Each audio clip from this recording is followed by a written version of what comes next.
This episode was brought to you by Ellie Yan. Do you love me? Then you'll love me. Excuse me, but oh my god, it's a QUEER, queer, an LGBTQIABLT sandwich. It's so weird. Look at their environment. It's so rainbowy and colorful. It doesn't make sense. Why does it smell like orange? Like a zesty, citrusy fruit. Like, why is it so fruity in here? It doesn't make sense. Like, why are they even here? Ew. Ew. Ew, I'm calling Millie. Gross. Like, look at their surroundings and decorations and all their happy children. It doesn't make sense. It just... Marriage is supposed to be between a man and a woman. Oh my god. Oh my god, look at their house. It's like a weirdly designed architectural house. It's so beautiful, but I hate it. And the inside is like, it has really good feng shui. Oh my god, you seriously can't pronounce my name? Literally, my name is so easy to pronounce. It's insane considering how many talents I am. I'm literally an artist of all trades. I am a writer of all kinds. Oh wait, I can also compose music. I am literally an illustrator. Okay, darling, get that straight. That means I draw, bitch. I also paint. I also sculpt. I also literally do pottery. I also do literal sewing. Okay, I'm a seamstress, stylist. Look at me. Look at my personality. Oh, wait, I'm also a media personality outside of art. But back to art. Speaking of art, I also literally, look at this, drag. Understand that? Beauty. Look at that. Makeup. Look at that. Eyebrows glued down. I am a yellow alien. So understand this. My name is Ellie Yan, not Ellie Dawn. This episode is brought to you by me, the one and only Ellie Yan. Why? I don't fucking know why. I just love myself so much that I sponsor myself, okay? You can go to www.elliedayan.com or at @elliedayan on all social media and just watch all of my content for free, because that's literally how I make money. You just have to acknowledge my existence. Why is that so hard for you to do? It's just so fucking hard. I just need your first impression, and that's all you need to do. You just have to see my face and then just leave. Just wait 5 seconds or just watch the whole thing. I don't care. Just let me make $1 from you, because I'm really sad. Okay, I'm bored. Okay, I'm bored of this ad already. But you know what I'm gonna do. I'm gonna create a series. I'm gonna create a mini series. I'm gonna create a limited series. I'm gonna get a short film. I'm gonna make a feature film, and then I'm gonna repeat for animation, and then yeah. The environment. A term that refers to so many things. Initially meaning a space. A certain space that you live or go to and experience in. The urban, ecosystem or the wild ecosystem, the environment. Oh, your room, your house, the architecture of certain buildings, the environment. Oh, wait, the workplace, a certain workplace environment. Oh, wait, baddies, different environment. Oh, wait, you're watching something on Netflix, horrible environment. Oh, wait, you're at a man's house? Disgusting environment. Oh, wait, you're at something that traumatizes you? Horrible environment. Now let's talk about the environment. Thank you. An environment is very, crazy, you know what I'm saying? Because, you can easily tell, what that person, going through, or, what their vibe is, or, if there's, some red flags, some green flags, some beige flags here and there, you can just tell just by looking at the space that they tend to hang out at, live at, go to, work at, just by looking at them in that setting, and you can just tell, what type of person they could be, or what person they're not the type to be. You know what I'm saying? It's just it could have a great toll on your mental health while also helping you shape your identity as as a person. You know what I'm saying? So I'm just saying having an environment, a personal environment, or preserving typical environments of any kind is generally very important to someone's psyche. You know what I'm saying? So I'm explaining why environments matter. So, like, let me explain. Like those, like, like white ladies that always have, like, a suspicious tan that just doesn't look right. And they always have, like, dyed hair of some color. And it's not, like, a colored hair, although some of them do. But it's more like a natural color, but it just doesn't look right on them for some reason. And then they'll have, like, that weird, big, giant hat. And then, like, have, like, a little cardigan with like sweatpants and then really smelly shoes. But like they're like slippers. They're like those like slip-on type shoes. And then they would like wear those shoes and then sit on a couch with them and not like take them off. Like usually you take your shoes off when you get inside a house. It just doesn't feel right. When you like, especially on a couch, that just doesn't make sense, especially if it's new. And then they would like only watch like Fox News or like certain programs or like PragerU, and you can already get like the smell, like you can smell like the scented candles and all that jazz. It just, ew, you know? A study that was done on monkeys on chapter 3 of the book Mirrors in the Brain. How Our Minds Share Actions and Emotions by Giacomo Risolati and Rado Sinigagila. And you can see on page 55, the space around us. It appears that in this diagram, oh god, I'm gonna have to really describe. There's this figure that shows basically biomotor receptive fields of some F4 neurons, as I can see here. Well, yeah, I can see. You guys can't. There's like these traces on the monkey's eyes and spots on their body, and that's basically like their sensory receptive fields, feeling everything. They're being receptive. The shape and size of these fields differ, with depths ranging from just a few centimeters to 40 to 50 centimeters. For this reason, the same neuron that discharges when we brush a monkey's arm also becomes active when we move our hands close to like the animal's forearm, entering its visual receptive field. Yeah, it's basically like stimuli. You get what I'm saying? Like, if you guys want an example, like, have like a friend just touch your cheek, and that will be like something that will probably be in your visual, both visual and touch, if that makes sense, at the same time. And if you just want touch, you can just have someone touch your back, and then you'll immediately feel it from that direction.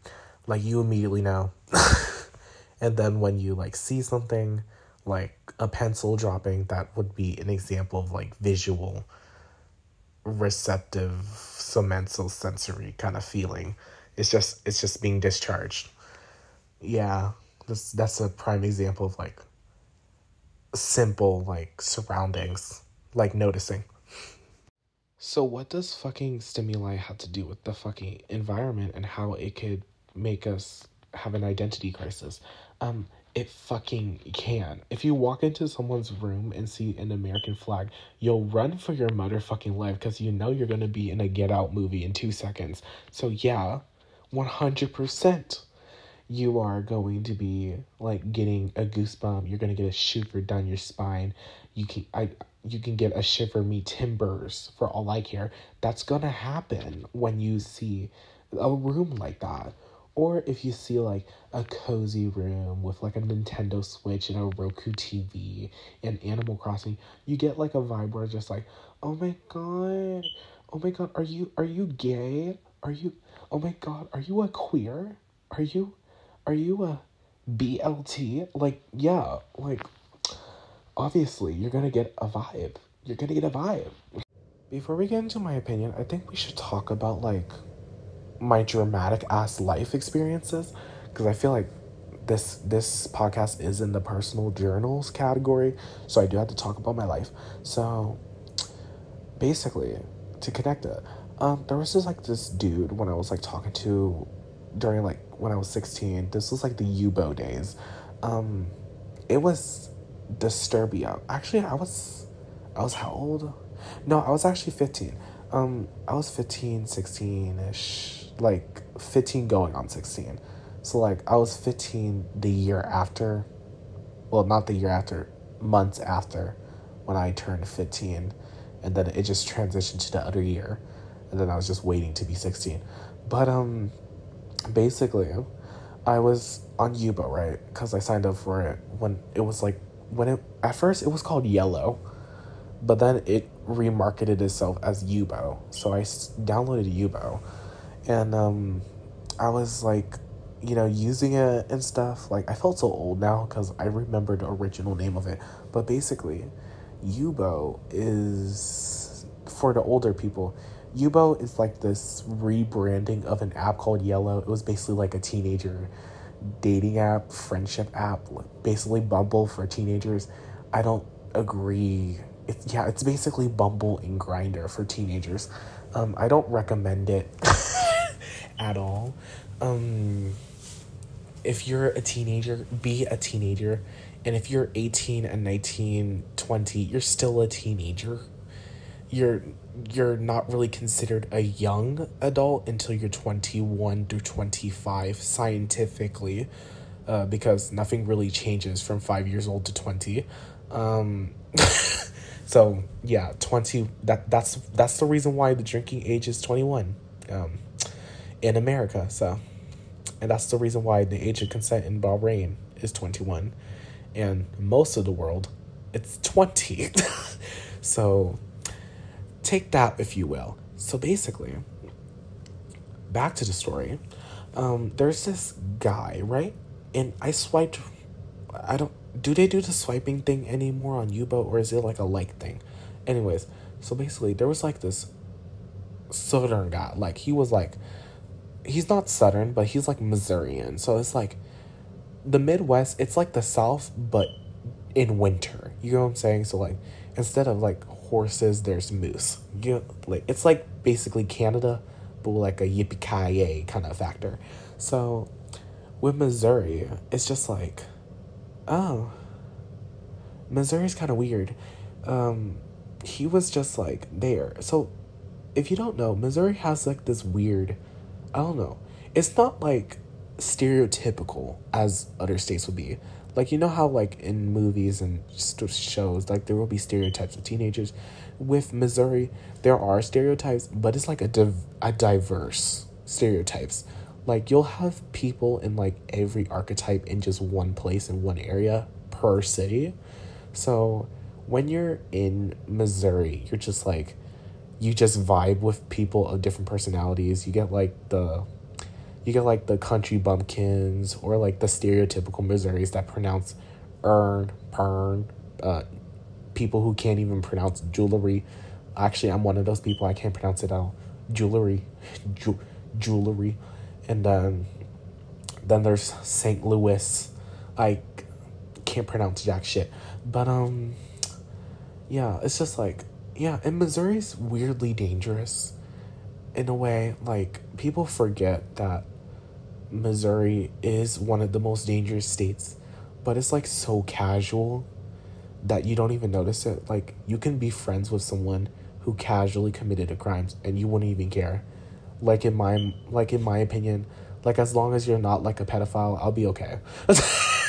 Like, I'm being honest with you. Like, as long as you're not like a serial killer or like a hate crimer or like a pedophile, I'll be fine. Like if you haven't committed like a rape crime or something, like anything serious, like if your crime was like petty theft, I'll be okay.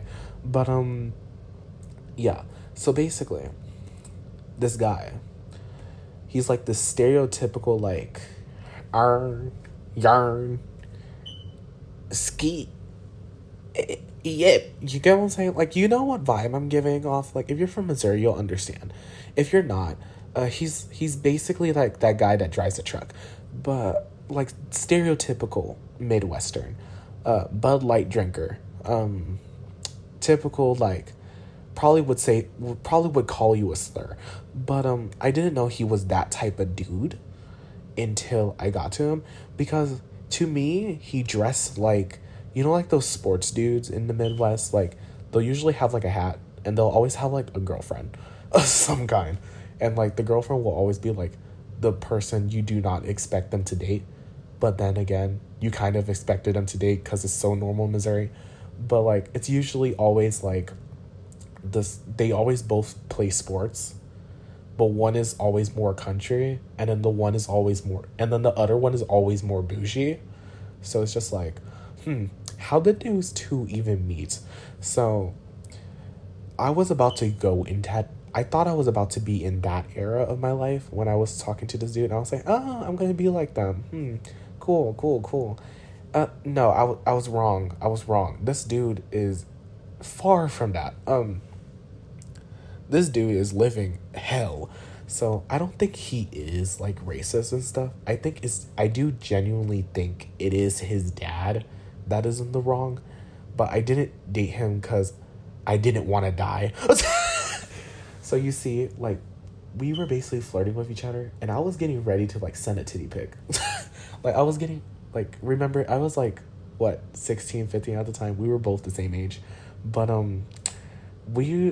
was about to like send him like some like thirst traps, you know what I'm saying? Like, it wasn't nudes, but because I was scared of laws, so I would always do snap calls. But because I'm so scared of laws. But basically, I was sending him like a thirst trap, right? And he was like, ooh, and he was about to do it. But as he was doing it, like, he sent me a snap where he was like looking down, smirking. Well, I don't know if he was smirking, but he was looking down at the screen.